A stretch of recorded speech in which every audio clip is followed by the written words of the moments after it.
मैया हमारी तो दया आपके सिर पे क्यों नहीं? सुनिए, बोलो माँ। तो देती आशीष को और हूँ मेरे लाल में और देती आशीष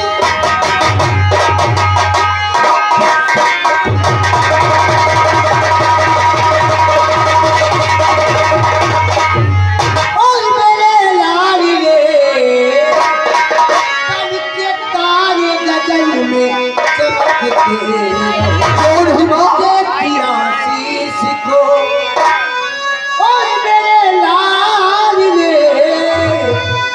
बन के खुशबू चमन में महकते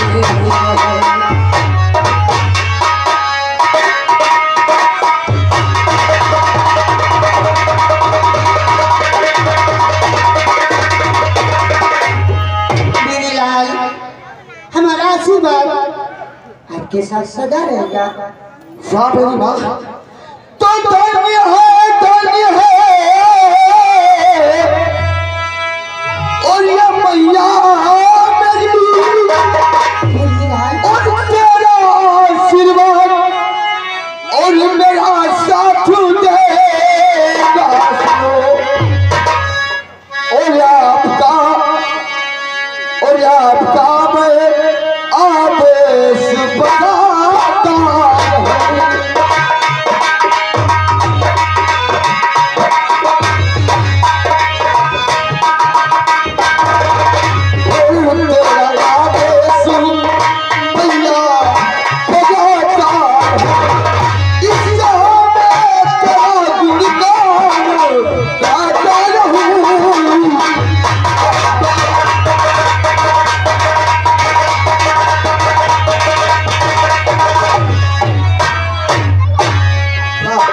मेरी माँ बोलिए।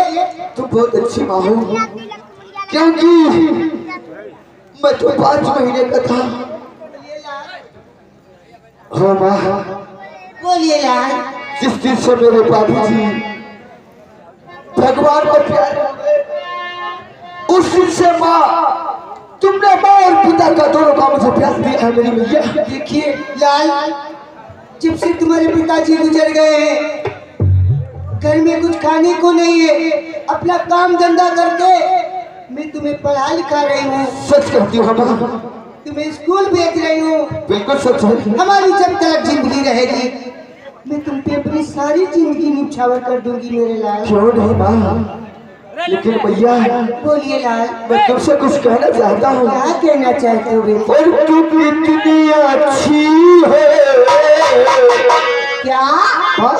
बोलिए लाल। और तुम इतनी अच्छी है और प्यारी प्यारी है, भोली भाली है।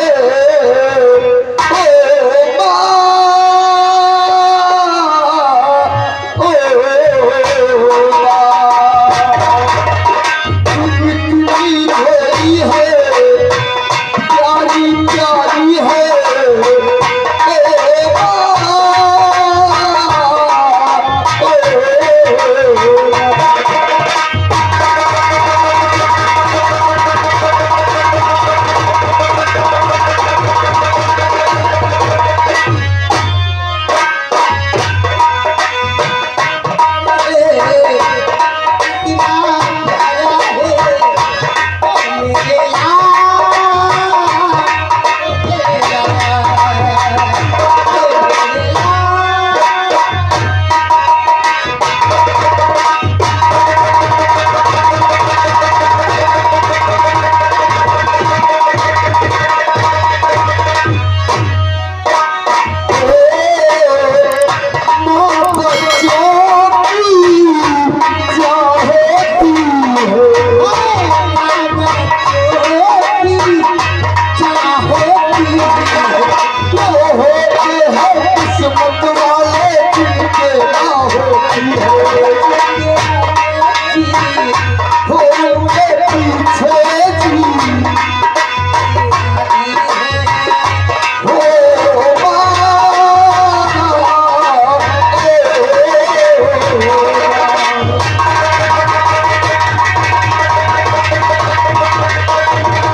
आपको मैंने पहले बताया था कि एक मेरे बचपन का दोस्त है हाँ जिसका नाम है राकेश। अच्छा अगर जिस समय हम दोनों एक साथ में कॉलेज नहीं जाते हैं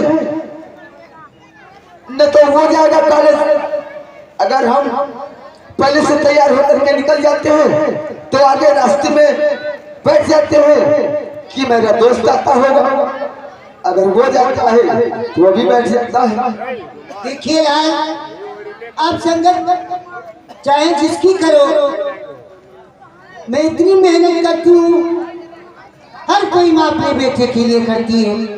कोई ऐसा काम मत करना जिससे मुझे शर्मिंदा होना तो माँ ऐसा कभी ऐसा काम नहीं करूंगा कि जो आपके दिल पर माँ ठेस आ जाए, आपको दिक्कत हो जाए, आपको परेशानी हो जाए।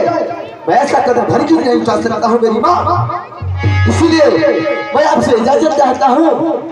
मेरा भाई रास्ता देखता होगा क्योंकि मेरा दोस्त तो जरूर है, लेकिन मैं उसे अपने भाई से ज्यादा प्रेम रखता हूँ मेरी माँ। ठीक है बेटा, ठीक है माँ, मुझे आदेश दो और मैं कॉलेज की तरफ जा रहा हूँ। ठीक है बेटा, जाइए। ठीक है माँ, नमस्ते।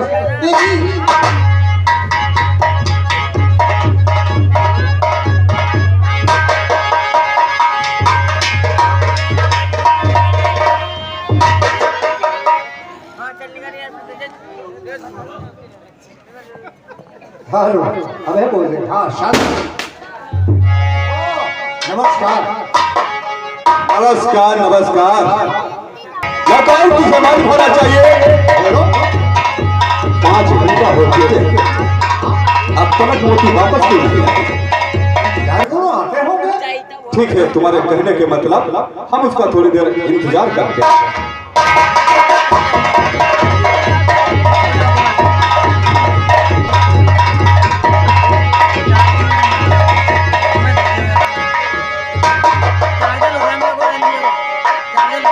मालिक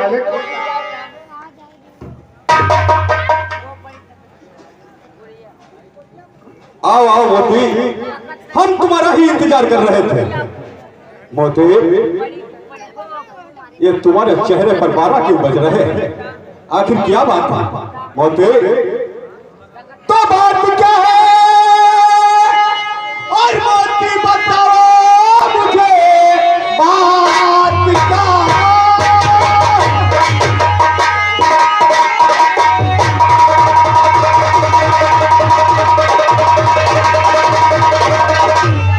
और बताओ मुझे किस लिए आपका चेहरा उदास है?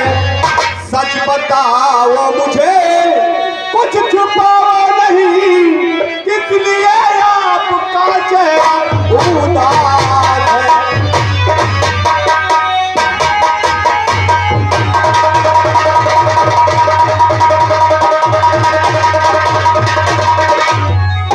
मोती, मैंने तुझे फार्म में भेजा था, जाकर फार्म में पानी लगा। क्या बात है? ठाकुर साहब, कहो। आपके आदेश से यहाँ से जाना तो हो गया, लेकिन आना बड़ा मुश्किल पड़ गया।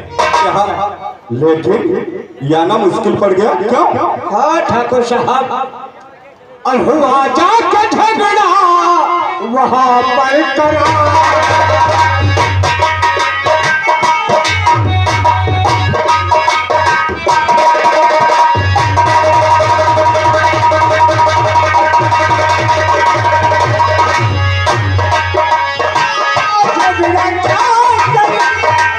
और वहाँ पर कराया, हुआ झगड़ा और हुआ के करारा। मुझे भी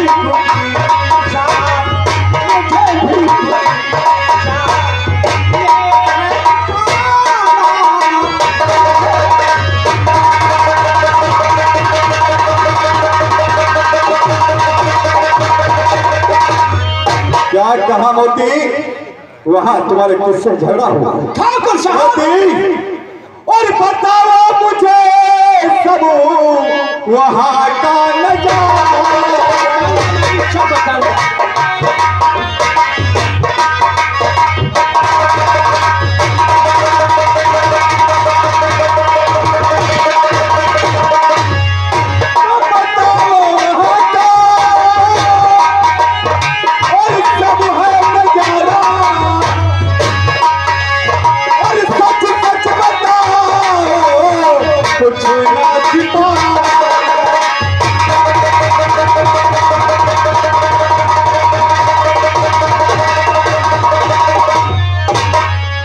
जानना चाहता हूँ वहाँ खेतों पे क्या हुआ।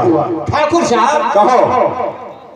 अपने खेत में पानी चल रहा था, फिर उसी टाइम एक भेखू किसान अपने तुम्हारे जागीर में रह रहा है। फिर क्या हुआ। ठाकुर साहब वो आकर अपने खेत में पानी काट दिए। क्या कहा। बिल्कुल किसान की इतनी औकात, उसे मालूम होना चाहिए बरसों की परंपरा को उसने तोड़कर अपनी मौत को दावत दी है। मगर तुझे मालूम होना चाहिए बरसों से पहले हमारे खेतों में पानी चलता है, उसके बाद चाहे जो भी इंसान ले जा सकता है। यही तो हमने कहा मालिक, लेकिन वो उसकी जरूरत उसे हमारा नाम बताया होता। अरे बात तो वही नहीं मालिक, जब नाम बताया ठाकुर साहब तुम्हारा तो कहा कौन भोसड़ी के ठाकुर। यानी मेरे नाम सुनकर और उसने गाली दी और तुम सुनते रहे। हमको गाली एक ही बताया, अनेकों गाली दे गया, बर्दाश्त के बाहर हो गया। यानी तुम तो सुनते रहे। क्या करते, आपका हुक्म था कि वहाँ पे कोई लड़ाई झगड़ा ना करना। तुमने सोचा मैं जाकर अपने बड़े मालिक से बताऊंगा तो ये बात बड़े मालिक सुनकर हमारे खुश हो जाएंगे। वहां से तूने भागकर अच्छा नहीं किया। तुझे मालूम होना चाहिए मोदी, जो इंसान नाकाम होकर आता है तो उसकी सजा जानता है, उसकी सजा होती है।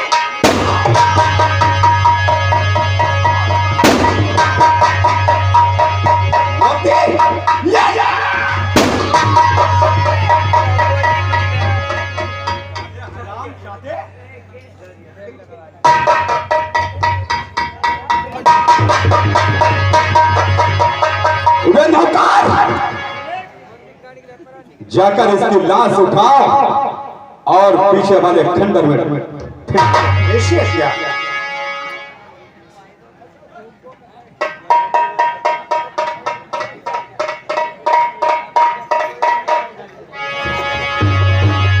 आज के बाद यानी इस माधोपुर गांव के अंदर जो इसकी दशा देखेगा, आज के बाद कोई सर उठाने की जरूरत नहीं करेगा। बेटों के साथ तूने पानी काट कर तूने अच्छा नहीं किया। मैं तुझे बताऊंगा, तूने बरसों की परंपरा को तोड़कर तुमने अच्छा नहीं किया।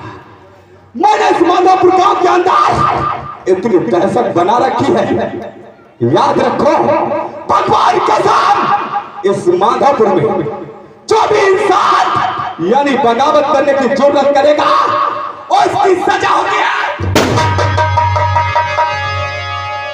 नौकर जाओ हमारे बेटा गुमान सिंह को बुलाकर दरबार में पेश करो। जैसे क्या, आइए बैठिए। अरे बेटा गुमान, आइए दरबार में, तुम्हारे पिताजी याद कर रहे हैं। और हमारे भैया बेनू टहलिया की तरफ से मेला कमेटी में 100 रुपये दे रहे हैं, बहुत बहुत धन्यवाद।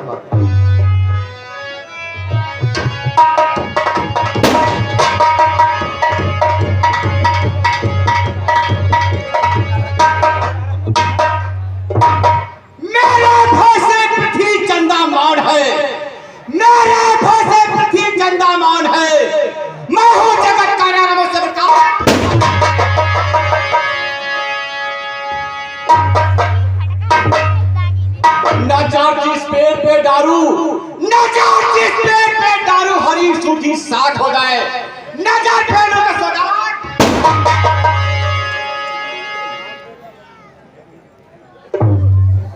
जब तक है जिंदगी जीना है शान से, जब तक है जिंदगी जीना है शान से, कोई सारा जिद करेगा मामदार। नौकर, क्या हमारे पिताजी दरबार में बैठे हैं या जी हाँ, दरबार में बैठे हुए। तुम साले बहुत बकचोदी करते हो। क्यों? क्यों नहीं? बड़े ले हुआ घूम रहे भोसड़ी मातर चौथा है। हमारे आदमी हो।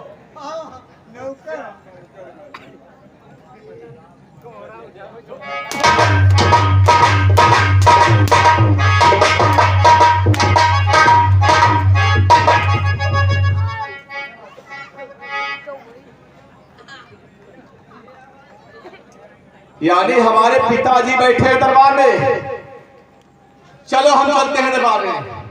बुलाया क्यों गया दरबार में जब सवारी को?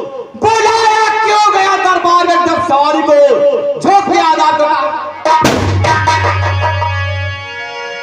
पिताजी और इन पिता चरण में आपके और नाल झुकाए।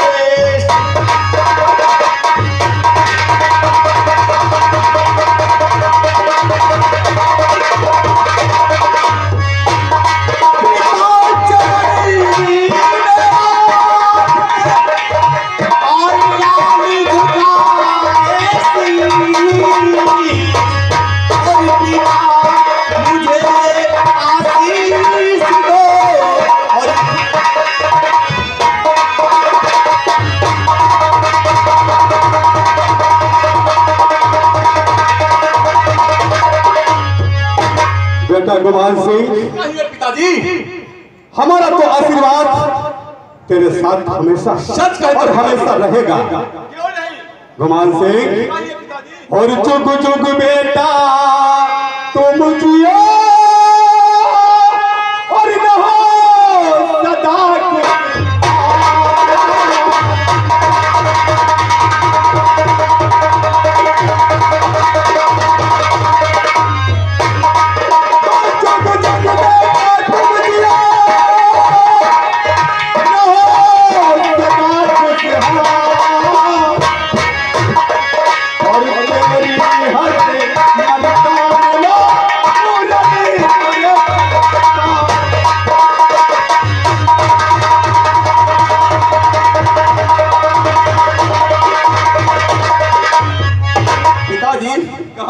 मैं आपसे कुछ कहना चाहता हूँ। क्या कहना चाहते? तो क्यों बुलाया गया और मुझको चौपाल में क्यों?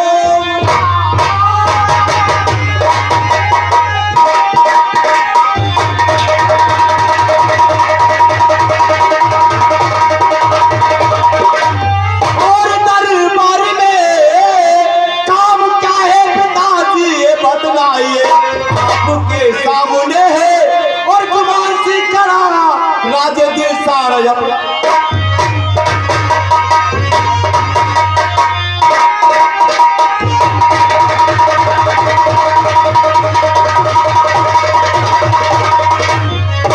बेटा गुमान सिंह, पिताजी बात हुई है जो मुझे याद किया दरबार में। ओ बेटा गुमान सिंह, आप जानना चाहते हो इस चौपाल पर तुम्हें किस लिए बुलाया गया है? सुनो, सुनो ध्यान से। और बुलाने का कारण